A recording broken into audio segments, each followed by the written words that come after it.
Hello, hello, hello, and welcome to PitchZone, a special episode of PitchZone.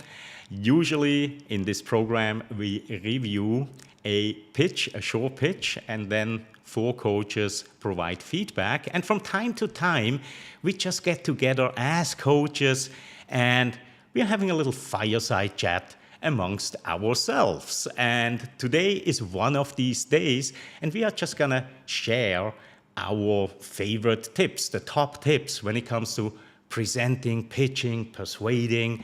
So let me immediately bring in coach number one, Nathan Gold, as always here Hello. every week. Nathan, how are you? I'm doing great today. Thank you. We have a little break of the rain before the next river comes through California here. I think we're on number Okay. 12, 13. Oh, wow. Crazy. There. Unusual, Oh, unusual. yeah. And Oh, I do look forward to this discussion here today, this conversation, me too. because I know, Nathan, you are the man of full of great, great small little tips that usually in a few seconds you can open Mhm. somebody's eyes. And so really look forward to that. And Thank let's you. bring in Scotty Spursum, also from California. And yes, attention. Trying to watch my posture, as always. Yeah, it's always so funny, when you bring in people onto the screen and they are not fully ready yet, and then they realize, oh, I'm on the screen. I need to go into my presentation mode. No, you don't. As long as you're properly framed, it's all good. Scotty, how are you today? I'm well, thank you. All right, and you are of course a language coach, so you will have a lot of really really interesting tips as well. I'm looking forward to those, and we have Rick Pollack joining us from Massachusetts, Boston, Massachusetts. Rick, how are you today? I am doing fine today. Happy to be here. Fine, fine, fine. Okay, fine. I'm not gonna go there. Fine, fine is good, right? Rick, let me start with you because you are not only a very seasoned coach and trainer. You have worked with TED and TEDx speakers. You are also an extremely well-read person. I think you are the person in my network that has given me almost every time we talk, you have some kind of a book recommendation for me. And since this is a top tips session, let's start with, of all the books that you've ever read, Rick, which tip, which advice did you take with you? And it's always when you're working on presentations, when you're coaching people, it's on top of your mind. What is that?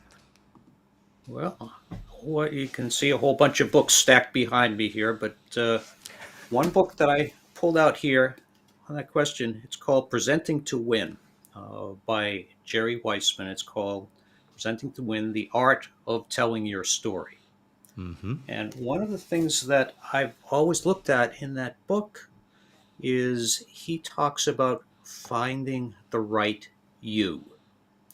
And one thing similar of coaching TEDx talks or coaching people giving an investor pitch, uh, things that I always look at working with my clients is making sure the people in the audience understand, care, and remember.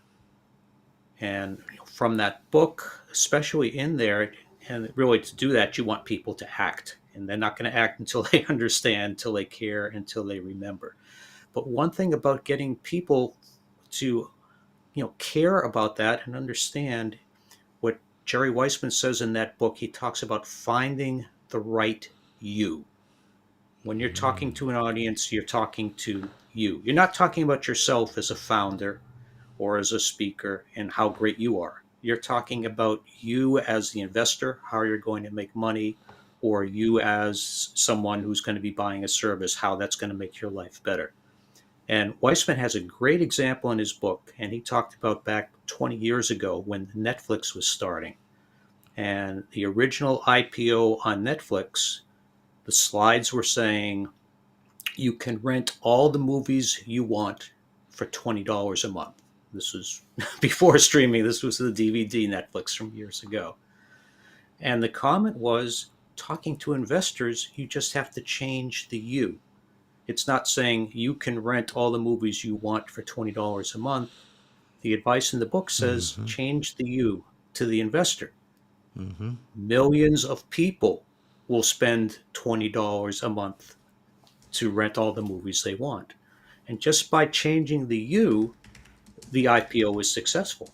And a few years later, Blockbuster was out of business and there was Netflix. So I think so. I always work with people and saying, make sure you're talking to the audience. Don't give a customer pitch to an investor. Don't give an investor pitch to a customer. So I think that book, I highly recommend it. And that's the advice that I'd like to share from that book.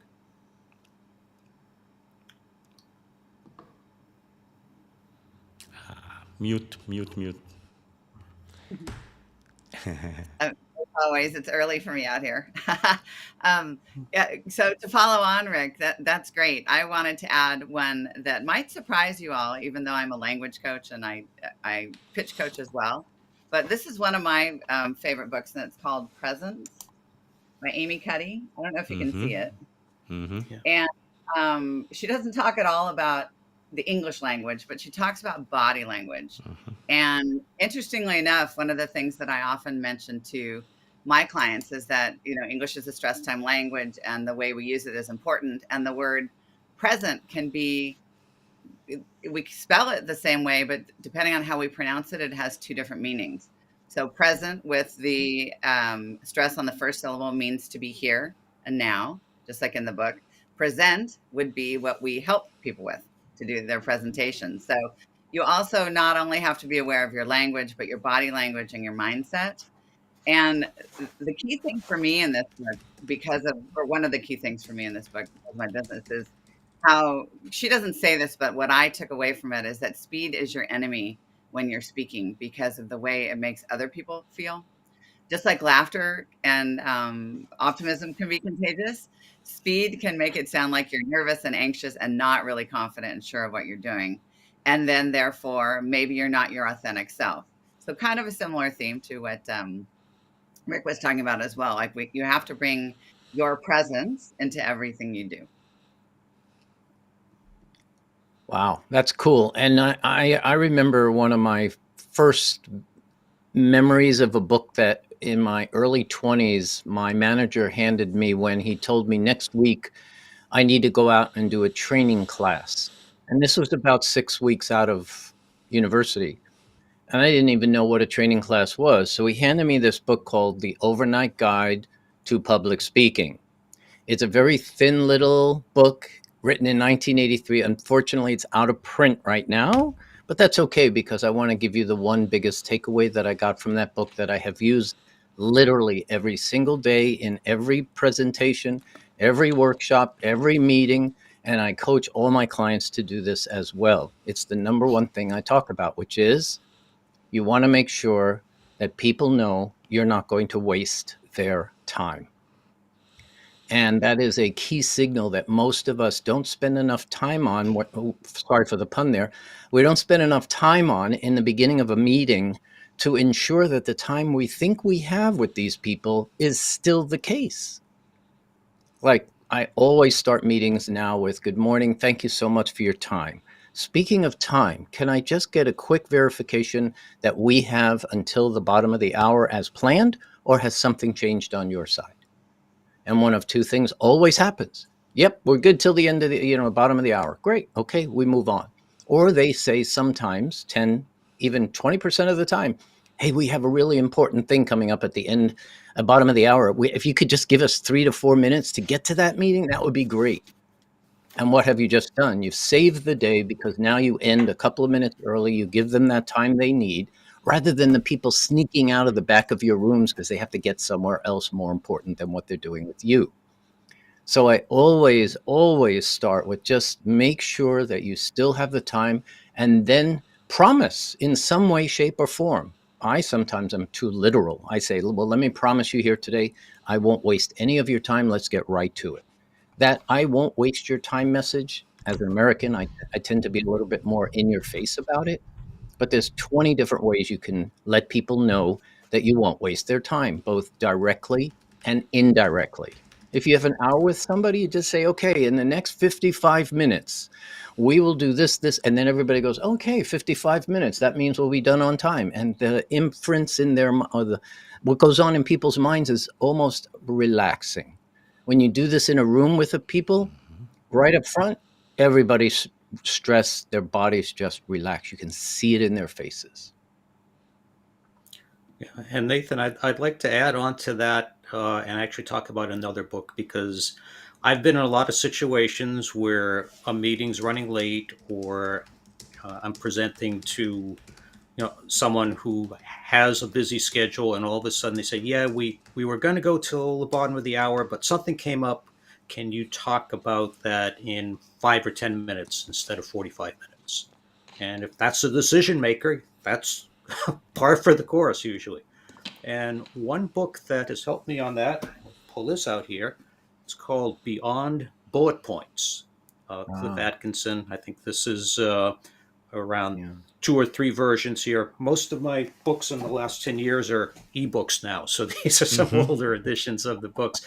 But he had a great template in there. And essentially, he's mentioned that when you're putting together your outline, you actually have a 45-minute talk, like a 20-minute talk, and a 5-minute talk. And you come up with the key points you want to make. And he actually had something if you're using PowerPoint slides, and if you're going to be giving a longer talk, you can, but more of a way to give it without slides or actually marking your slides, color coding the slides. So if you find out, at the beginning, like Nathan says, oh, we've only got 20 minutes instead of an hour, you know which slides to show. So it's a great way of outlining the point of saying, okay, here's my hour long or 45-minute presentation. Here's what I'm going to talk about in the 20-minute here. But it's the same key points to get people to care, remember, act, understand. And from that, and a great story is also like if you actually had something where you say, hey, sorry, Nathan, we promised you the hour, but we've only got 5 minutes. In fact, I've got to walk out to my car to head to the airport. Tell me about what you're going to talk about and be ready to talk about it more in an elevator pitch or Yeah. walking to the car conversation. So it's not just putting together that perfect pitch deck with the 10 slides you have to have. It's knowing what's that big idea? What do you want the people to do?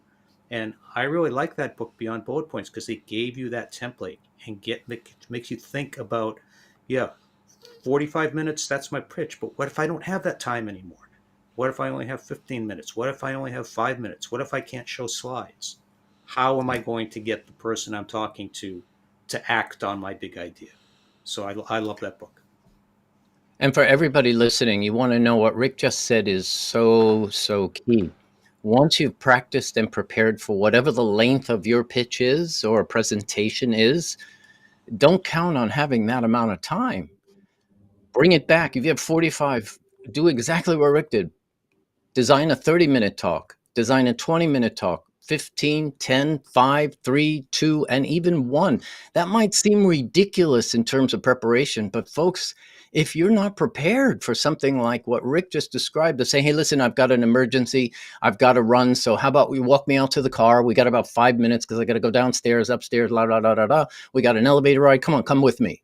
That stuff happens, folks. That's real life.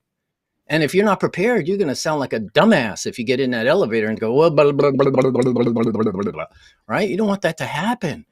You don't want that to happen. And people often say, well, I can't prepare for all those things. Well, then good luck. Good luck. I mean, but it's not hard to prepare for those things, especially if you have somebody that you can bounce it off of. So, Rick, I love that. People say, what should I be prepared for? Well, what's your pitch time? 10? Okay, you need a 5, 3, 2, 1. Maybe even a 30-second, but that's pushing it, maybe. Well, and yeah, I agree completely. But even beyond that, and I didn't get it from a book, I got this from real life experience. In that my first job out of university was working at an investment banking firm in the syndicate department, where you physically take stock, IPOs, take stock to the market and place it into different shareholders' hands. And one of the first rules for a stockbroker, and people love them or hate them, however, is that you need to know your audience. Excuse me. And so I think knowing your audience is really key, and that goes to whether you have a 10-minute time frame or a 2-minute time frame, but also what you would like to present to your audience. And I I had this on my own, but it was even more ingrained in me after I met Nathan, because Nathan, you've talked about your story matrix, and that might be something really interesting to talk about here today if you're game. Um, Anybody can come up with this, but Nathan has a great framework for it. And the idea is that you record your stories, and it may just be in your head or it may be in a notebook, but have your wins and your losses, stories that really resonated with what different groups, and identify your peers, customers, patients, depending on what your situation is. And I find it really comes in handy in any situation, because when you never know when you're going to meet somebody who's going to introduce you to the next concept or the person that's going to get you to where you want to go, and you have to have something valuable to talk about. So all these different ideas and historic stories can be filed away for you to pull out when you need them, and whether it's 2 minutes, 5 minutes, a very simple hello, this is what I do and I wanted to tell you about it. It's held me well, and it gives me more confidence to go into situations where I don't really know what I'm getting myself into, but I know that I'll have something to add. And so, I don't know about, everyone in our audience, but occasionally you get called up on a stage, right? Or you get called in front of a small group at a party, and something that's like, well, tell us about what you do. I'm really interested in this. And suddenly you're on, you're under the spotlight, and you just have to have a way to get through it. So that's one of my tips. And then also, not only getting to not wasting people's time, Nathan, but listening, like really understanding what they're asking, listening for what's going on in the situation, I think is key as well. So I'm sure we can talk more about that. You're muted. Oh, and you gave me 2 prompts now, and of course, yeah, that mute button. Anyways, you gave 2 prompts when you talked about the audience and listening, right? Because we do have an audience out there, and I want to listen. And somebody just dropped off, so now we are down to 2. We had 4 or 5 on before, but those who are on right now, I have no idea who you are, so please say hello quickly, and maybe list your favorite book. I'm really, really interested in what your favorite book is, but this session isn't about the favorite books, it's about the messages that we do get from reading books. And we have very wise here. This is AJ. He was presenting last week. One of the best pitches we've seen here at PitchZone. It's great to have you there, AJ. And what is your favorite book as it relates to presenting, persuading, and so on? So I'll bring that onto the screen. Now, I'm always interested when I talk to anybody about, books, presentation books, persuasion books.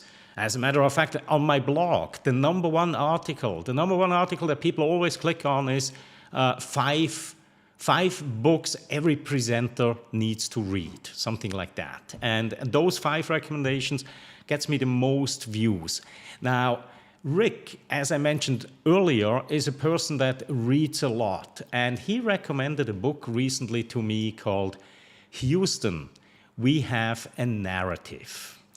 And I got one very, very powerful message out of that. Again, one tip or every book has this one thing, I think, that we carry out from it with us. But before I share what it was for me, I'm curious, Rick, what was it for you? And what makes this a book that you recommend to other people? Because you were very, very strong about, hey, that is a book you want to read. So, Rick. Yes, and that's a book is written by Randy Olson. It's called Houston, We Have a Narrative. He also has a shorter book that came out after that, which is like maybe 100-page shorter read. But the full book, Houston, we have a narrative. To me, the biggest takeaway is, I mean, most people know you want to have a narrative so people will follow along. But he gave a structure that he called A, B, T. And that stands for and, but, therefore. And he gave credit to the cartoon show South Park, which I thought was funny because it's more that most of the episodes of South Park, I think it was Trey Parker is one of the creators there, and it was like, was, this and, but, therefore. And he mentions in the book, Randy Olson mentions that but is a very, very important word in that. But for example, the and, but, therefore, and I'll give it just for something that's like, let's say it's in the banking industry, because that's now, and it could be, so, well, interest rates are high and we have a lot of investments in bonds. But because the interest rates have gone so high, bonds have dropped in price. Therefore, we have to sell things at a loss, or we have to make up for that loss in there. So that's a and, but, and therefore scenario.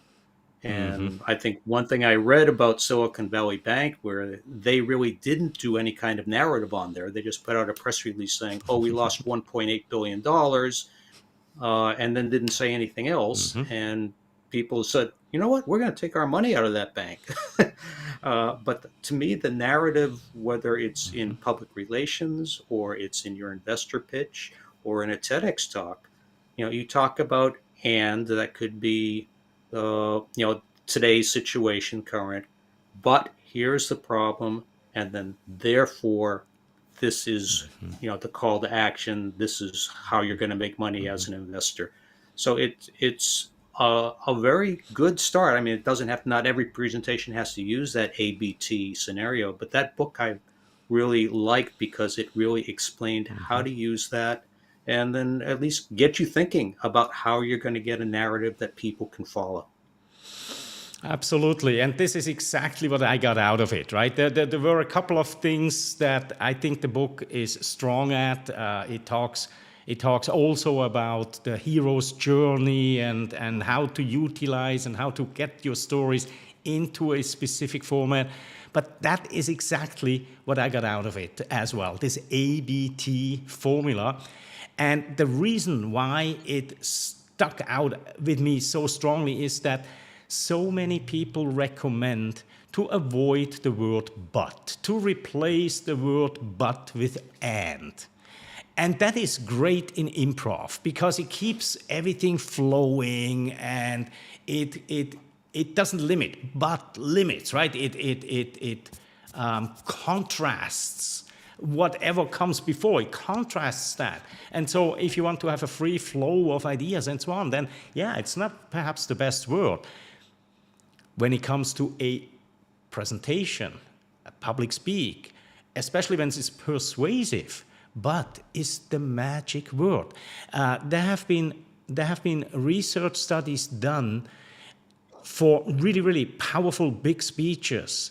The political speeches, Martin Luther King and so on come to mind.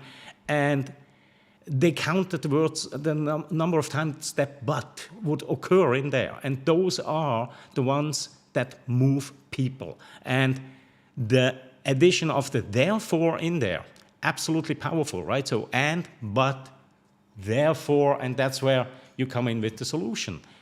Very, very powerful. That's exactly what I got out of it as well. And thanks for recommending it. And I quickly want to also say hello to Scott Peak. Scott is joining us from Colorado Spring, and he liked powerful proposals. Never heard of it. Great. I will put that on my list. And then we have Bob Anslovar. Something quick. Well, I'm not sure whether that's the recommendation for a book or whether that's just something.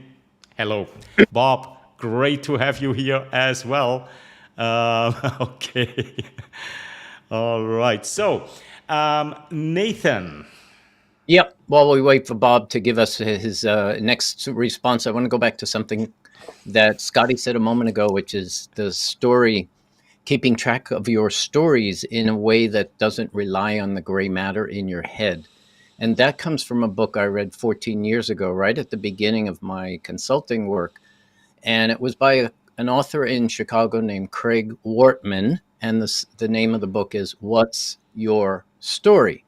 And one of the chapters had a tool that he mentioned called a story matrix. And I literally picked up my phone and I called him right away and asked him if I could share that with my clients at no charge as a way to help him sell more books. And he said, yeah, sure, go right ahead. And literally for 14 years, I have been sharing this with my clients, and they use it to literally keep track of the stories they want to never forget, even though your brain probably can recall it sometime with some effort. And all it is a Word document with 4 columns: success, failure, and legend types.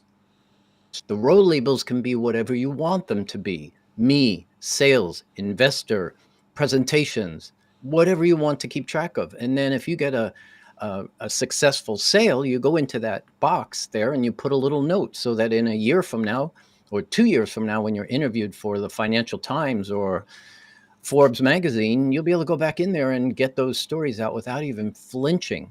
And of course, failure stories, fun stories, and legend stories, just add them all up. And when I use this in a workshop and I have stories from like 8 years ago in the story matrix example that I use up there, they're real stories. I say, well, you see that story right there from Shomit Ghosh 10 years ago? Here's how quickly I can remember that story based on the 2 words I see in that. Now, of course, what they don't know is I've mentioned it probably 350 times over the years, so it's indelibly in my mind. But that's the power of having that trigger or that reminder. And one other thing, before I pass it over to one of my good colleagues here, and that is another thing Scotty said, is the listening. And I must say that my number one book on the planet that I learned more from in terms of how to be a human being and how to interact with other human beings is a book published in October of 1936. Believe it or not, it's the book called How to Win Friends and Influence People by Dale Carnegie.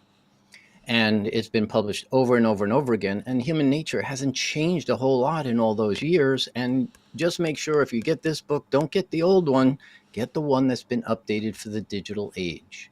But the number one takeaway I got when I read that book, and I was 17 years old when I read that book, I was still in university, it was listening. What Scotty mentioned. If you use these in the proportion that you have this on your head, when you interact with people, you will tend to be more likable, more interesting, even though you're not talking, more interesting. It's crazy. I go to these networking events sometimes, and all I do is say, tell me about your company. What are you working on? Oh, cool. Tell me more about that. Wow. Well, now, how did you get that? And I just ask them like 4 or 5 or 6 questions, and they talk for however long I let them talk. And they say, Nathan, wow, this has been great meeting. You're such a cool cat. And I've said nothing. All I've done is listened. And listening, the listening skill, whether you call it active listening or just listening without trying to figure out what you're going to say next, you will do exactly what Scotty said. You will learn things. And that's the beauty of life, is shut your mind off for a minute and just really listen. And I'll tell you, listening is the number one skill I picked up from that book. And I try to use it every possible chance I can. I suggest that to all of you as well. Yeah. Oh, that's key. Getting back to knowing your customer, knowing your audience, knowing your patient, whatever your audience is. And I wanted to add to that I'm not as good at keeping track of my stories as Nathan is. Like, I don't have them filed away formally, but I have them here, and I have to use them regularly, and I make sure to use them regularly. So that might be another piece of advice here: is make sure you get out of your comfort zone regularly. Whether it's on a networking event or going to something that like. I just got an invitation to environmental awards in the city from a friend of our son's, and it's not something I would normally be invited to. And I'm thinking, well, maybe I should go because I'm purely interested in it. I might meet other people there along the way as well, but you go because of your interests, and then you can share some knowledge or learn something from someone else. And I also wanted to add to that like, don't be afraid of telling your failure stories or using your failure as a superpower. I know that certainly in the investing world, in the startup world, if you have already had a startup that's failed, it may make you a better candidate for an investor because they know that you aren't going to make those same mistakes again, and that you have some wisdom now in your arsenal of things as you grow your business, and you can talk to that. That I learned how to negotiate or navigate these particular problems with my spectacular fail, but then it got me here because now I'm working on this project, which will not be a spectacular fail. So it's hard to do. But once you get more comfortable with it, I think you will find it's empowering. It really becomes to me, it's like a superpower to not be afraid to talk about your failures. Yeah, and Scotty, I agree because I think we want to be too perfect. We don't want to show vulnerability. We don't want to show imperfections. And the more you show vulnerability and talk about failures or show imperfections, you're showing you're human. And I think that's important. But one thing, getting back to what Nathan was saying about listening, I learned this when I was a sales engineer, so I would travel around the U.S. and Canada and give a presentation. The local salesperson would bring me in, and I talked to someone in the C-suite in public safety. And I remember being in Ottawa, Canada, to talk to the city CIO, and I had my whole slide deck prepared, with 45-minute presentation, probably 50 minutes of slides and ready to rush through it. And the sales guy said, Rick, don't start right away. Let's just talk to the guy and ask him what's keeping him up at night. And we spoke for around 15 minutes before I had my slide deck. But actually listening to him talk, I wasn't tied to my slide deck anymore. I was just then could go through, pick the things I wanted to talk about, leave out things I had in there that I found out he wasn't interested in. And it was more of a dialogue instead of a monologue. So I know a lot of founders say, here's my pitch deck. It's my 10 perfect slides, and I'm going to go through that. And damn it, don't interrupt me until I'm finished. And it's more of having a dialogue, having a conversation. That comes from listening and just thinking there of what's important to them. And the more you listen, when it is your turn to talk, a show slide to talk about that, the more targeted that pitch, that presentation is going to be. So it's definitely, and then talk about failures if you need to. Talk about things that are going to connect with that person. Yeah, indeed. When you listen to somebody, you might be the only person that day that has sincerely listened to whatever that person is saying. And you're doing them a massive favor and connecting with them when you listen, even though you don't have to say anything. That's a connection moment. That's an engaging moment, especially if you're looking at them clearly and not, down here doing something else. And they know you are clearly paying attention to what they're saying. Failure, I want to go back to that for a moment because, there used to be a conference called FailCon where people would have 15, it was like TED for failure. They don't do it much anymore, but I had the fortune of coaching 12 presenters for the FailCon event here in San Francisco many years ago.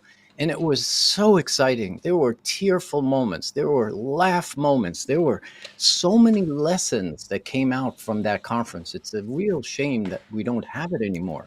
And as Rick said, when you share your failure moments with people, sometimes that's what endears them to you, not only because you're willing to share the failure moment, but because there was a lesson that you learned from that failure. For example, the greatest failure on the planet from one of my clients' point of view almost a decade ago was they had this service that they had mechanics. I'm not going to name the company. Mechanics go out and change the oil in your car and change spark plugs and do those sort of things in your driveway or in a parking lot, wherever your car happens to be.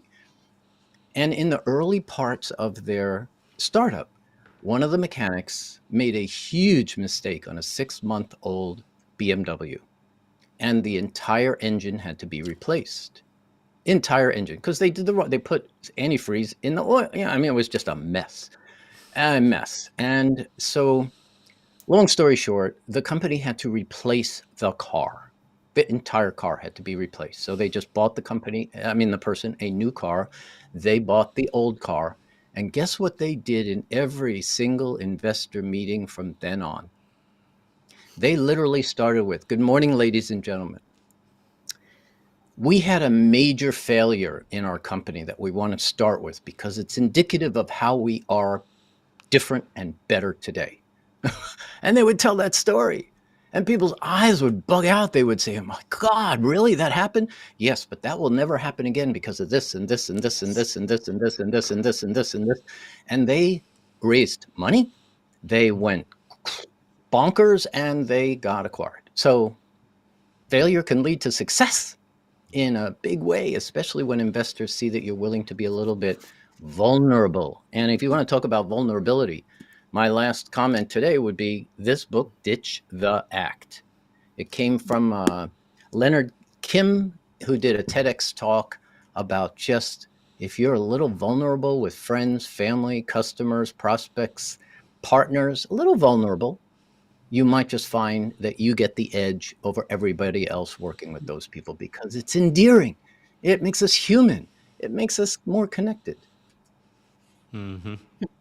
And Yeah. I'm absolutely with that. And sorry for just jumping in here, Scotty. I'll get over to your screen as well. But this is probably something that I've learned in real life over the last 3 years with all of this online stuff, right? Because online we always have we are acting even more than when we are going out on a stage, or most people do. We saw at the very, very beginning today, right, Scotty? And I made fun out of this because this is my way to help people become more natural and ditch that act instead of, oh, now I'm on camera. Yeah, ditch it all and just talk to the camera like it would be your friend, because it is your friend, and for the time of the meeting it's your best friend because it encapsulates all of your audience out there. So just wanted to squeeze that in very, very quickly. Scotty, I know you have something on your mind as well. No, absolutely. All good points for sure. I was thinking about listening and sharing your vulnerabilities and just conversing in general. And part of it has to do also with being comfortable with a pause and listening for silence. Because just then, when I spent more time in between my sentences, I saw Nathan nod and I saw Claudia nod. I didn't see Rick nod. So I'm getting some feedback here that maybe what I said didn't resonate with him, or he's thinking about something else. So I get a chance to circle back. Now he's smiling and nodding, so maybe he's agreeing with me. But so you see, if you are also get comfortable, you have to get comfortable with pausing and not being in control of everything all the time, so that you can listen and learn from it and then continue to move. So getting comfortable with the pause, getting comfortable with silence, but then also to be able to learn from it. I mean, take it as a learning experience and a way to interact with your audience, and it'll make you more valuable and more authentic when you can converse. And in this medium, all I can do is see them. Right? I can't see the rest of the audience, but hopefully they're nodding, or maybe we'll get some more comments coming in. But again, you have to, in conversing, language is all about production of information. People take it in, they produce information back, and then the conversation continues to roll. So wanted to add those things as well. And when it comes to pausing, it's important to know that you just don't do it to do it. I mean, if you look at a book and you have a full stop at the end of a sentence, that's indicative of a pause. A comma is indicative of a pause. But when we speak, we don't see the commas and the full stops when we're delivering to our audiences. And from acting, there are 3 types of pauses to consider for your audience. The first is a logical pause, where you say, "Hey, everybody, look over here." And you give them time to do what you have just asked them to do, or you give them a moment Yeah, you get it. The second is a physiological pause, and that's when you need a pause to do something. And then the third kind of pause is the magic. And this is the one where most startups blow it. They say, "Good morning, ladies and gentlemen. My name is Nathan Gold, the CEO of blah, blah, blah company. And we," and then they rush quickly into that very next sentence when that first sentence hasn't even been processed in our heads. And that's called a psychological pause. If you don't give your audience a psychological pause to process something important that you just said, they might miss it. They might not have the time to process what you just said.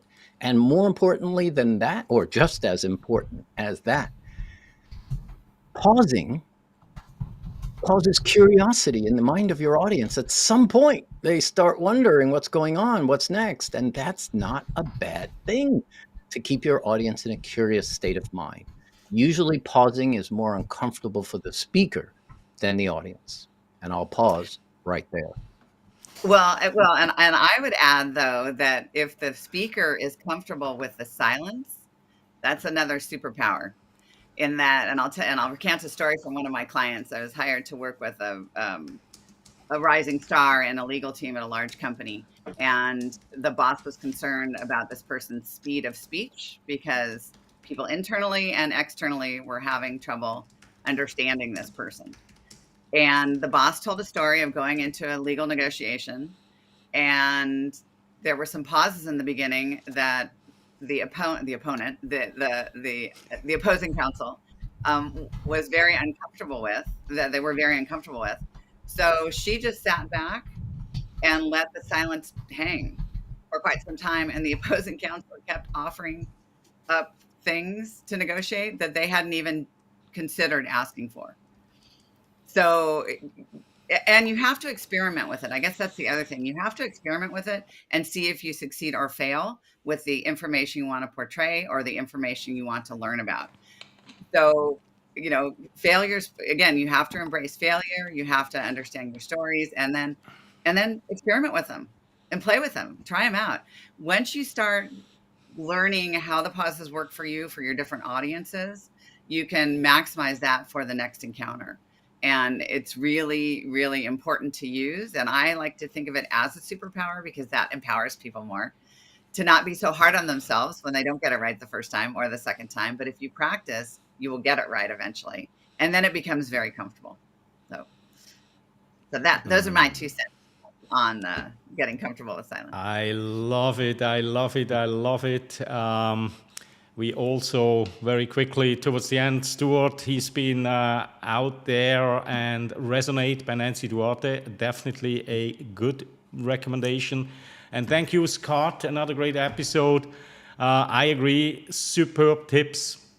A couple of the books that I've heard today, I definitely put them on to my reading list, and great tips all around. Now, again, PitchZone is not just about, sharing tips or so. That the core of PitchZone is to have a platform for you as a presenter to come in and take advantage of not just one or two, but 4 coaches that will look at your pitch with a fine-toothed comb and provide feedback. So if that sounds interesting to you, please visit pitchzone.live, hop on our calendar, and we'll be happy to help you, not just in one episode, but even 2 or 3, if that is something that will help you, and I know it will, to improve your pitch and take it to the next level. And if you are just watching this for the first time, please feel free, click on that subscribe button below the screen.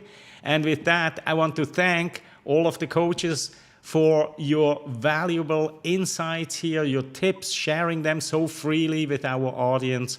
And you who were watching this either live or on replay, thank you very much. And I wish you a wonderful morning, afternoon, evening, wherever you are in the world. And we shall see each other next time. See you. Bye.